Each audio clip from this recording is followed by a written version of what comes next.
النهارده انا جاي وجايب لك معايا طريقه سحريه هتخليك تبطل تحس بقلق متوتر. بص يا سيد، مبدئيا كده انت هتصحى من النوم، تفطر وتروح الشغل وترجع تنام وتصحى، تفطر وتروح الشغل وترجع تنام وتصحى. اهدى يا سيد، هفهمك، انا ما علقتش ولا حاجه. الروتين اللي مخك بيتعود عليه وبيصحى يكرره كل يوم بيديله إحساس بالأمان وبيفهمه إن مفيش حاجة جديدة مجهولة، فبالتالي مفيش خطر. وده بيقلل من إفراز هرمون الكورتيزول في الدم، وده هو الهرمون المسؤول عن التوتر. بس ما تفرحش كده يا سيد، الروتين بيقتل الإبداع. مخنا محتاج شوية فوضى علشان يقدر يولد أفكار جديدة، والروتين بيخلي مخك يكسل يفكر. علم النفس بيقول إن لو حياتك كلها متوقعة، إدراكك للزمن بيقل وتبدأ تتفاجئ إن السنين مرت عليك بدون ما تحس. الروتين واحدة واحدة بيمسح تفاصيل حياتك. الطريق اللي بتمشيه كل يوم هتبطل تفتكر تفاصيله، والأشخاص اللي كل يوم بتقابلهم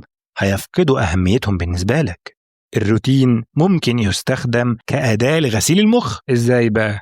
بص، في السجون مثلا بيتم فرض روتين قاسي ومتطابق على الكل، نفس ميعاد الأكل، النوم، الشغل، وهكذا. ده بيضعف الجزء المسؤول عن اتخاذ القرارات في المخ عن طريق التكرار، فبيعمل حالة من الاستسلام النفسي، بمعنى إن عقلهم هيكون منهك ومتقبل أي أفكار أو قوانين أو عقائد هتفرض عليهم. الروتين يا سيد هو آلية للانتحار البطيء، روتين من العزلة الاجتماعية، روتين غذائي مدمر، روتين من السهر. مخك هنا بيرفض الحياة لكن مش بشكل صريح، هو رافض يشارك فيها وبينسحب منها يوم بعد يوم. في العلاقات الطويلة زي الجواز مثلا، الروتين بيحول شريكك في الحياة من زوج لمجرد مجموعة أفعال. الشخص اللي بيصحى بيشرب قهوة، الشخص اللي بيرجع بيشتكي لي من الشغل آخر اليوم. عقلنا بيبدأ يشيء شريكنا ويجرده من إنسانيته، فيموت الحب بدون ما حد يلمسه.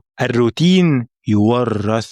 سيدة تعرضت لصدمة معينة في حياتها، فبدل ما تتعالج تروح تتجوز وتخلف، وبسبب الصدمة دي تفرض على بيتها روتين قاسي تربي بيه عقد في شخصيات أطفالها. زي مثلا واحدة مات لها شخص عزيز عليها في حادث سير، فلما تخلف تمنع أطفالها تماما من الخروج للشارع، فيتفرض عليهم روتين من العزلة. الأطفال هنا هيعيشوا ويتربوا داخل النظام النفسي لصدمة أمهم. فبلاش روتين مؤذي بقى يا سيد، اعتمد على روتين صحي، تمارين، نظام غذائي، واكسر كل ده من وقت للتاني، بسفرية مثلا، بمشروع جديد، بسهرة. ما تموتش نفسك بالبطيء.